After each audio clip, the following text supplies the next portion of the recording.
Hi, my name is Gina and I'm a holistic therapist, and this is part three of my Being Triggered series. Just some short videos on a very, very, very important topic, because if you look at blanket humanity from the day you're born until the day we die, we all get triggered, whether you're a toddler who's going into a temper tantrum or whether you're somebody who, for example, is trying to give up smoking or give up anything that you know is bad for you. You will have triggers, or you'll have events or thoughts which triggers basically a negative or a pain, a feeling of pain and discomfort. It's a discomfort that you want to escape, and the whole point is that your methods are usually the methods of escaping a trigger aren't going to be that great. They're going to result in tempers, self-destructive behaviors, so on and so forth. So if you're watching this video, I think you're going to be aware of the fact that triggers aren't very pleasant, and there are ways to actually get around that really easily. So the first thing, you're going to recognize you're feeling triggered because your heart rate will increase. A lot of people don't even, they're so unaware that you won't even notice that your heart rate is increased. So your heart rate will increase. You just put your hand on your heart. If you suddenly feel kind of flushed, and your body temperature will increase, and it can happen within split seconds, um, and you will want to escape. Okay, you will want to escape the actual environment that you're in, or you will want to do anything to stop that feeling, and that is a mistake. Okay, that is a mistake. You need to realize, and listen to me, this is important. If you are dealing with triggers and anxiety, temper, anything that triggers that rush of adrenaline, that horrible stress adrenaline, cortisol, it's an awful feeling. And if you're struggling to get to grips with that, and it's making you take actions that you regret, whether they are towards others or towards yourself, or maybe causing you to not take action because you're in a state of fear all the time, and stress all the time, I want to just tell you something really, really, really important. Okay, it is just a sensation. It is just a sensation. It's like if you walk into a building and the alarm gets triggered and it's just blaring, and it's like, you know, why do we get so scared? Okay, it's a loud noise, but once you realize that it's just a loud noise, it literally cannot hurt you. It's unpleasant. That's all. You put your hands over your ears. Yeah, okay, the alarm's going off. I'll deal with it. But something like that can actually make you feel really, really scared, even though your mind knows everything's okay. You just want to get the hell out there, but it's just a noise at the end of the day. Um, so the point is to first of all notice that if your adrenaline suddenly goes up, your breathing gets really short and fast and shallow, your body temperature increases, and I mean, those three things in and of itself are just, they're awful. You can feel like you're getting a cold sweat. You can feel like you just want to disappear. Okay, those are the main ways to recognize you've been triggered, because a lot of people don't even realize when they are. So remember, your heart rate goes up, your body temperature goes up, your breathing gets fast and shallow, and you will basically feel like you need to stop that. It's a horrible feeling that you just want to stop and you want to escape. So if you aren't at the point where you can actually ride that through yet, here are some tools. It's tools that people use in dealing with anxiety, but this isn't just about anxiety, because some people will get quietly anxious when triggered. Other people will get incredibly aggressive and violent. We need to get a grip on this in society. We need to get a grip on this fight or flight, and we need to add in the third option. Like, there's just not enough on this third option, which is to stay and deal with it. So when this happens, no matter where you are, you can be alone. People get triggered when they're alone, watching something on TV, something they read, a memory, a nightmare. It could be something that they're anticipating that they have to do that they're too scared of doing. It could be exam stress. It could be work stress. It could be something somebody said. It could be the memory of a traumatic event. Absolutely anything. It could be boredom that kind of leaves a void, and then you're bored. And what happens when you're not got a distraction? Your stuff starts coming up. It's like with meditation, your stuff starts coming up. So when you get triggered, your stuff just like, and it can come from many different sources. All you have to do is stop, let it ride through you. It's just a wave.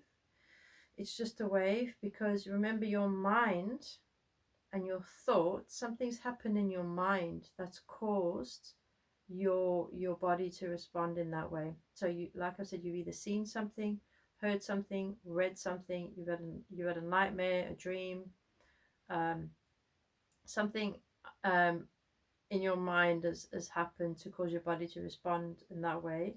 So you need to take this as take your trigger as a trigger to do these tools. Okay, you can start making things work for you. You can actually get your triggers to work for you. So when you're feeling triggered, take that as a sign. Okay, I got to heal this. I got to work at this, and it could just be 5 minutes. It could be a few minutes, but in the moment, you have to stay with it. If you're in a meeting, if you're at work, if you're with other people, just tell everyone you need a few minutes. Tell them calmly. You might not sound calm because your voice will be all shaky. And this is a lot of reasons why people don't communicate at these times, because it's very, very, very hard to kind of sound all soft and gentle when you're talking from that triggered place. It's awful, and it's also can be really embarrassing. So, and a lot of times, unfortunately, people will think you're crazy, but that doesn't matter. This is about you actually coming to a peaceful state. So when you're feeling your heart rate go up, short of breath, remember your mind has done that. So you need to get back into your mind to tell it that you want to calm down. And you're not helpless, and there is something you can do, and you need to realize that all you have to do is breathe. Okay, you've probably heard it everywhere. People are talking about it a lot more and more these days. Why is breathing the absolute number one best thing you can do? Why? Because it's 100% free. Okay, you have to go pop a pill, you don't have to go and get a prescription, you don't have to go and ruffle around in your bag for your calms tablets and your whatever alcohol to calm your nerves, or go and get a cup of tea or whatever. You just right there in the minute, you just take a breath, and if your breathing is really short and shallow, just breathe as deeply as you can in the moment, because and as you calm your breathing down, you'll be able to go back to more steady breathing. Your heart rate will come down. Everything will just feel better again, and the cortisol levels will kind of drop. Your adrenaline will drop. You need to, and you straighten up your posture as well, because remember, this fight or flight thing is a feeling like you're going to die. Okay, like there's a part of your mind, your brain, that's telling you that your life is in danger, basically. And when you are got a nice good posture and sitting up nice, open up your diaphragm so you can take a nice deep breath into your lungs, and also open up and stretch out your stomach area so that you can really get the breath going throughout your whole or your internal organs. And it'll just everything will your circulatory system will just calm down, your heart will calm, and that's it. Believe me, that is it. And then you decide, and that happens really, really quickly. I've worked with people that have been totally, I've seen them be totally fine, and then honestly, it's within a matter of split seconds they get the one thought, and then it's within a matter of seconds they're actually literally in the floor having a panic attack, and it's like nothing. They literally believe that there's nothing they can do to get out of it. From that to seeing them go through Oh, okay. Because your mind suddenly knows, oh, there's something I can do. There is a way out of this. And the way out of it is to breathe. So your mind is looking for an escape because your mind, something has happened that makes your mind, it's convinced you that you are not safe, and it's looking for an outdoor, looking for an exit. Where's the freaking fire escape? The fire escape is here, and it's in my breathing. Okay? And that is what you do first. You don't fight and you don't flight. You stay and you deal, right? Then you decide what action to take. Okay, that was intense. I don't want that to happen to me again. I think I need to speak to that person about the way they spoke to me and tell them that it made me feel really uncomfortable. I think I'm going to get that off my chest later. I'll schedule in some time to speak to them, you know? Or you realize that you keep getting triggered in a certain environment or by a certain situation or a certain person. You realize actually this trigger is showing me that I'm actually not okay in this environment. I need to start working on a plan to get out of this environment. Or when you are clear, you can recognize the difference between that or you're actually 100% fine and actually it was all in your mind. um, and that the more often you catch yourself, either way, the more often you catch yourself and you take a breath and you just get yourself back onto a level, you'll be able to make decisions that are better. It's all about you at the end of the day, that are better, and your loved ones, better for yourself, better for your loved ones, and better for your life. So even though it's incredibly overwhelmingly tempting to run away or to do something self-destructive or to hit out, we're all different. Um, there's a part of you that knows that that's not the right thing to do, but it takes a long time. I didn't know this until I had to be told, and there's another way to respond. I was actually encouraged to tell people to do one. That's how I was brought up, partly. So I actually didn't know any different. So but we live and learn, and there's ways of telling people what your boundaries are, but it's usually better to do that after you've calmed down if they have crossed the line. And being triggered is very, very, very useful because it will show you where you either probably need to have some boundaries and tell people exactly if they are impacting you negatively, or you need to work on yourself. And sometimes it's a combination of both. Sometimes you need to make some life changes. But at the end of the day, you don't want to have a destructive reaction to anything in your life, anything at all, because life is what it is. It's never going to be perfect externally.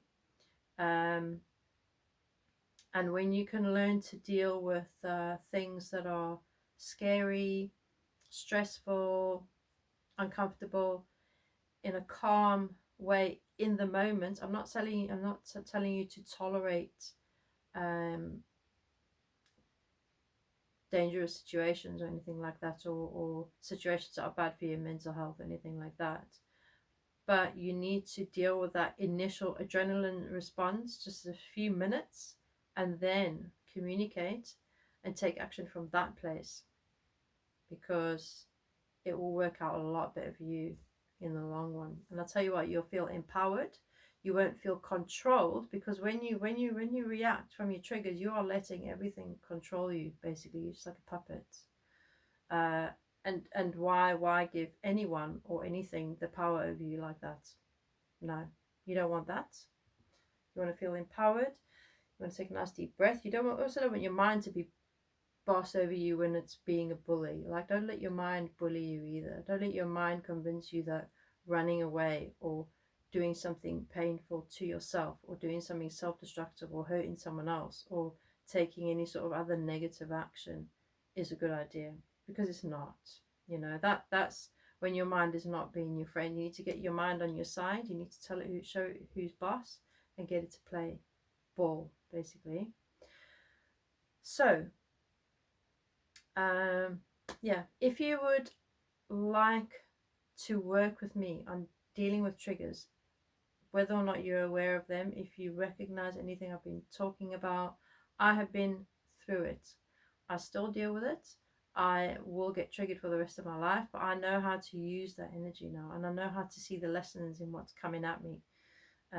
Instead of running away, I view them as opportunities. But either way, I still feel that surge of horrible stress energy. I mean, I feel it deeply, and I have to just stop and process it and then respond afterwards. So I hope this has helped you. If you want any more information on breath work, on dealing with any sort of troubling emotions or thoughts that you feel are impacting your life in a negative way, please get in touch with me. I can give you tools, and I can also on how to cope with these moment to moment, and also do work with you to look at what is underlying the reason for your triggers, and how you respond to triggers, because everyone responds different ways. Usually what we've learned uh, from others around us growing up, for example, you know. So thank you for listening, and I will see you in my next video. All right, thank you.